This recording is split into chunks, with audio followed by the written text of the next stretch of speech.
I'm actually gonna go read these books I got that you can just skip if you're not interested in sort of reading long books, I guess. I'm here for the lore of the Nords, and these stories of the Nords should tell me something, I hope, of the culture of these Nords. This is the location of the stones, these standing stones, representing the gifts of the Allmaker. There's a wind stone, a beast stone, tree stone, an earth stone, and a sunstone. So I guess the sun, the trees, the earth, beasts, winds, and water are all the gifts of the Allmaker. Well, everything would be the gift of the Allmaker, wouldn't it, if you made everything? Anyway, the story of Aevar Stone-Singer. Right.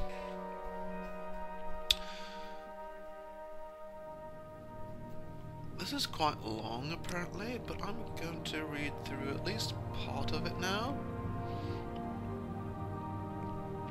Actually, yeah, I think I'm going to split this up a little bit. I'm not going to read all of it right now.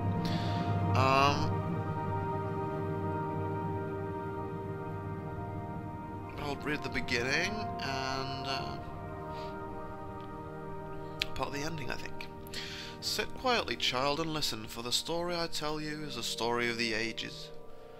But what is it, grandfather? Is it a story of heroes and beasts? The grandfather looked patiently at the child. I mean, this is Philovita reading, so I'm going to read this as Philovita, not like the Nords. I couldn't possibly do this whole thing in sort of attempted Nord accent. The child was growing into a fine boy. Soon he would see the value in the stories, the lessons that were taught to each generation. Just listen, child, and let the story take root in your heart. In a time before now, long before now, when the Skull were new, there was peace in the land. The sun was hot, and the crops grew long, and the people were happy in the peace that the Allmaker provided. But the Skull grew complacent and lazy, and they took for granted the lands and all the gifts the Allmaker had given them. They forgot, or chose not to remember, that the adversary is always watching, and that he delights in tormenting the Allmaker and his chosen people. And so it was that the adversary came to be among the Skull.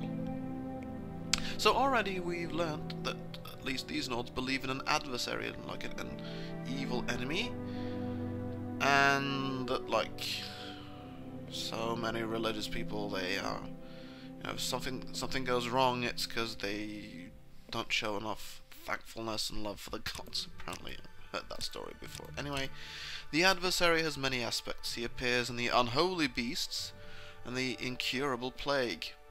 At the end of seasons, we will know him as Thartorg, the world devourer. But in these ages, he came to be known as the greedy man. The greedy man, that is what we call him, for to speak his name would certainly bring ruin on the people. Okay, so these guys believe in the power of names, I guess. The greedy man's a bit like Voldemort, I guess.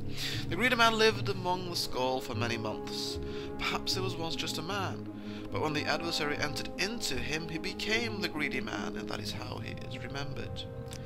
It came to be one day that the powers of the Skull left them. The strength left the arms of the warriors, and the shaman could no longer summon the beasts to their side. The elders thought that surely the Allmaker was displeased, and some suggested that the Allmaker had left them forever. It was then that the greedy man appeared to them and spoke. You of the Skull have grown fat and lazy. I have stolen the gifts of your Allmaker. I have stolen the ocean, so you will forever know thirst. They drink from the oceans? Wow, isn't that a bit salty?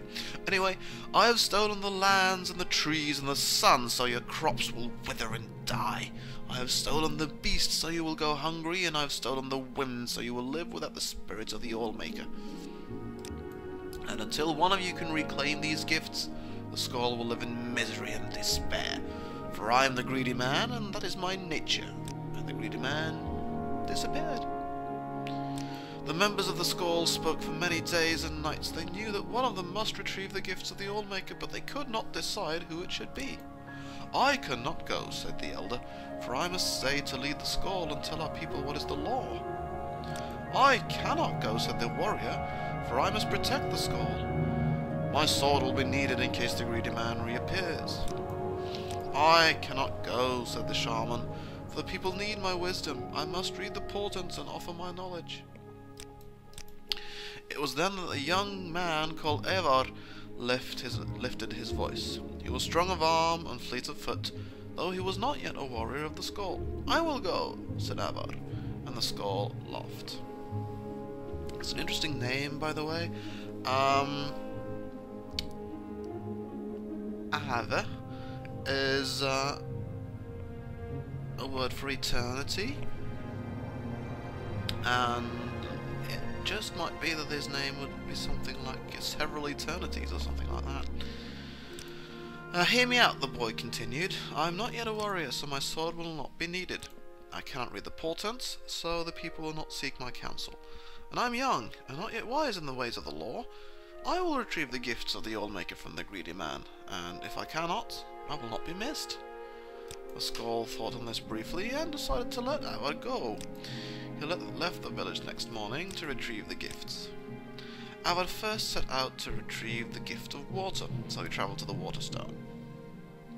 I'm going to skip this bit, because if I look at the locations of the stones, the Waterstone is over there, and I am about here, so I'm thinking I'll probably be heading for the Windstone first.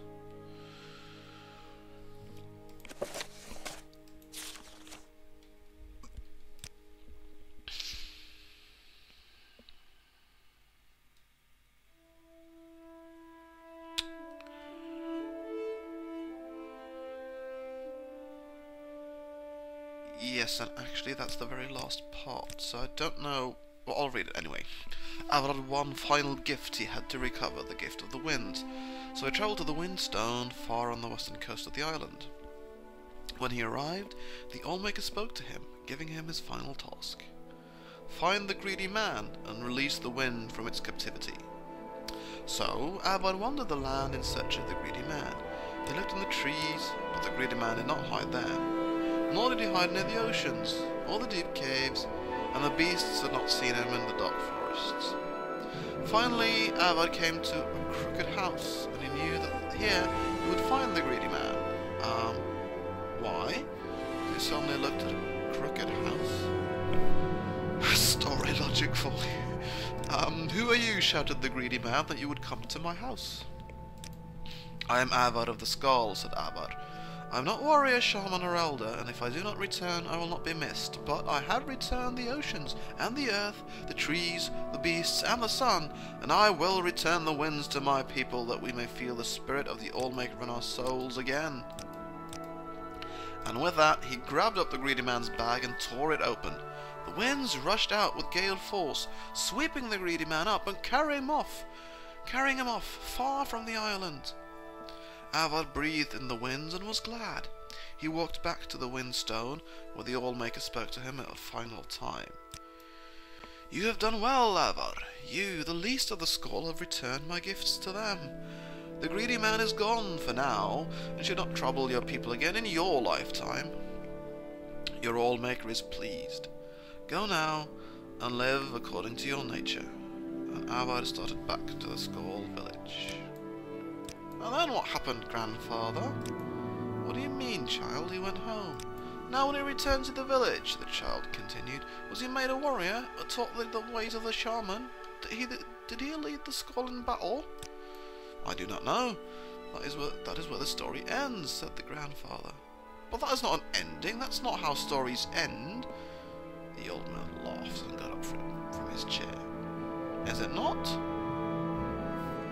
That's how this story ends, at least. I wonder if I'm supposed, perhaps, to assume that the grandfather might be Aevar himself, but it's not clear. Right, so we know a bit more about the Nords now, at least the Nords of this village. I'm gonna look for the Windstone, but before I do that,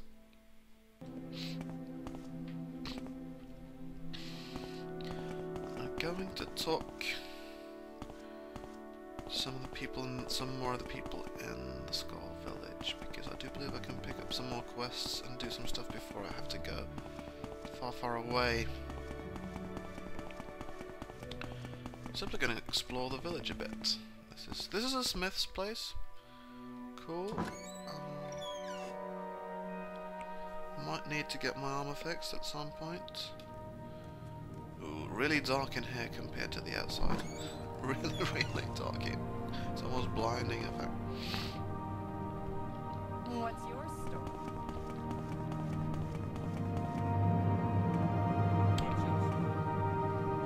Yeah, they have like, some of them have the and some have the Enigma's hut from the other. Yeah, that's the healing guy. Enigma's house. And the Great Hall again. Look at my local map.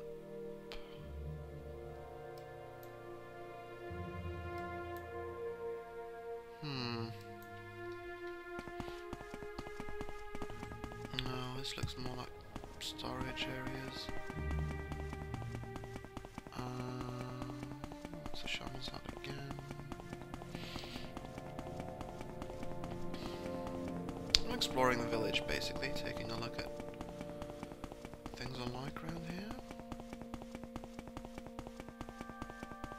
Big pen. And where am I anyway? I'm there, aren't I?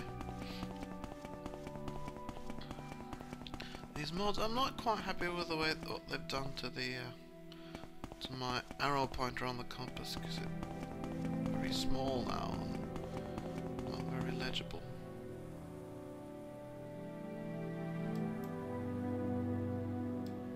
Okay, maybe I passed by the house I was looking for. Maybe it was Lustner actually that I wanted to talk to.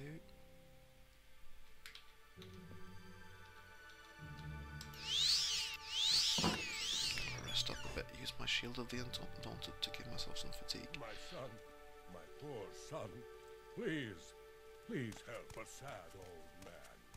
What's that about your son?